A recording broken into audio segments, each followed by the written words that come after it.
Welcome back to Crisco's Corner, unfiltered commentary, not your truth, the real truth. And as always, thank you for your support.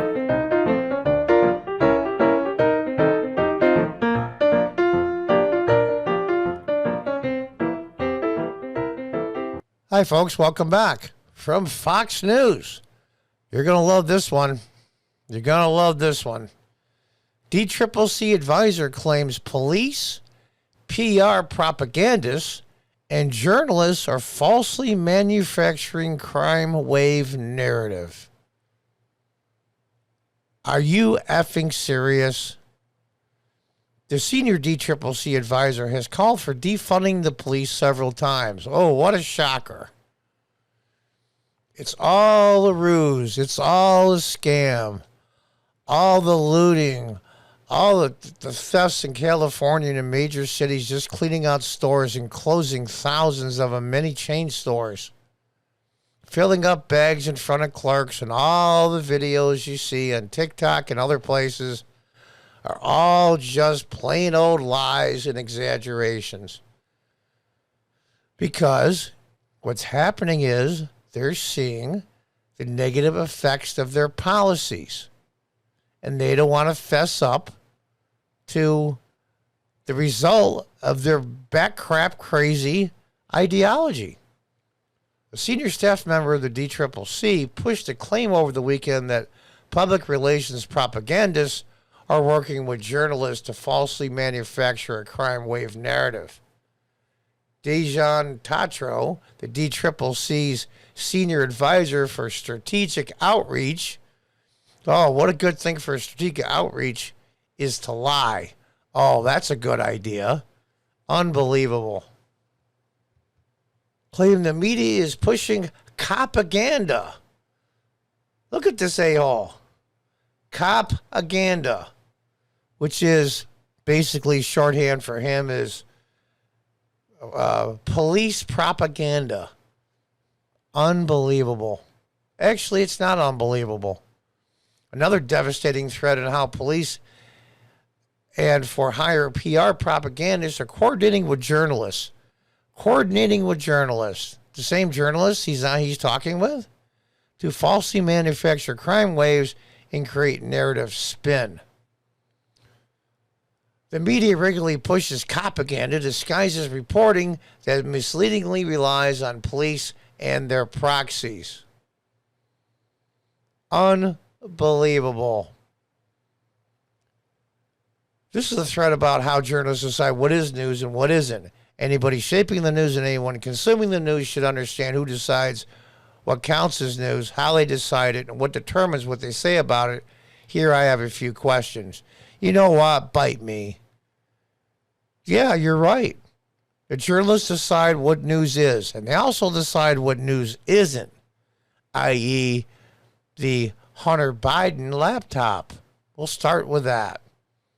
And the pounding relentlessly on President Trump and all the Republicans over trivial crap and lies. You're absolutely right. So now that the media, the lamestream media, as their ratings are flushing down the toilet, they're starting to tell a little bit of the truth. And these guys don't like it. National Republican Congressional Committee spokesman Mike Berg blasted the DCCC under Representative Sean Maloney, Democrat in New York, as slandering law enforcement officers on a daily basis. Sean Patrick Maloney's DCCC slanders the brave men and women of law enforcement on a daily basis, Berg said in a comment Wednesday. Democrats are, always will be, the party of defund the police. That's true.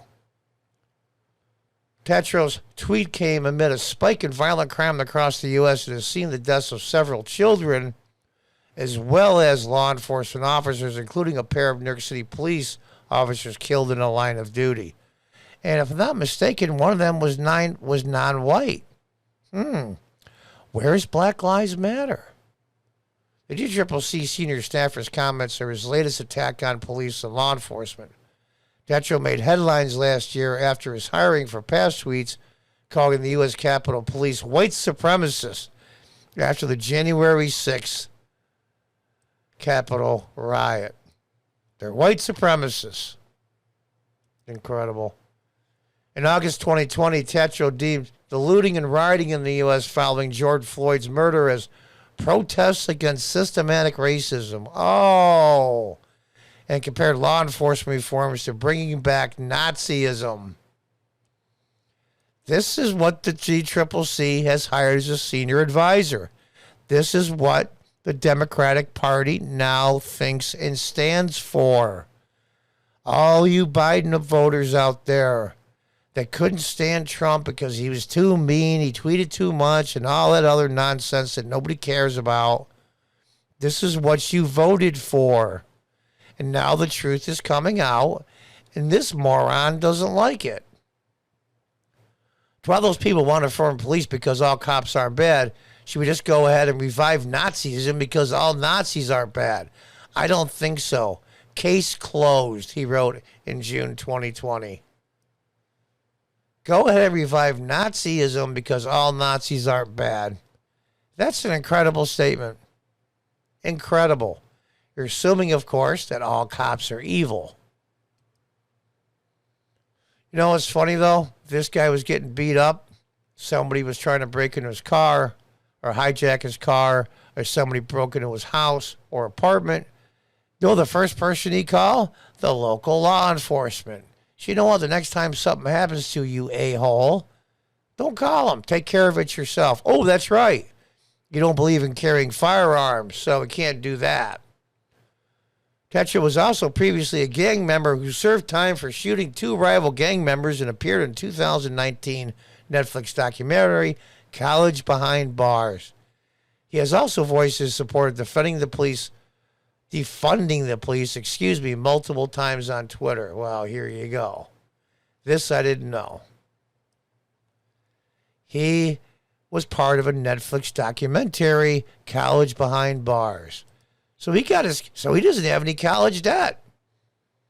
All paid for by the taxpayers while he was incarcerated for shooting two rival gang members. Former DCCC spokesman Cole Litter defended the hire while pushing back against the New York Post article on Tetro's hiring. Tetro serves his time. Then the DCCC hires him after he becomes a national leader in a bipartisan movement to reform prison education system. Does he sound bipartisan to you? Does he? The New York Post published his trash headline.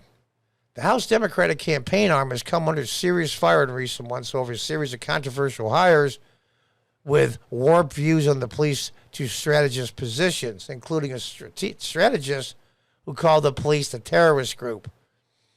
The DCCC did not respond to Fox News Digital's request for comment on Tetro's tweet. Oh, yeah, I'll bet they haven't. Folks, you Democrats out there, I was a local elected official in the early 2000s for 8 years as a Democrat. And I'm telling you right now, the Democratic Party, we all knew. If you're over 40, all that party members that are Democrats that are over 40, the Democrat Party that you joined up for and signed up for and supported, it doesn't exist anymore. They've been taken over. Leave the Democrat Party. If you can't bring yourself to register Republican, then register as an independent. Fine. Leave the party. They don't represent your values anymore. And this is just one of 1,000, 10,000 examples. It's time to wake up. It's time to let the Democrats crash and burn. Until next time, folks, goodbye and good luck.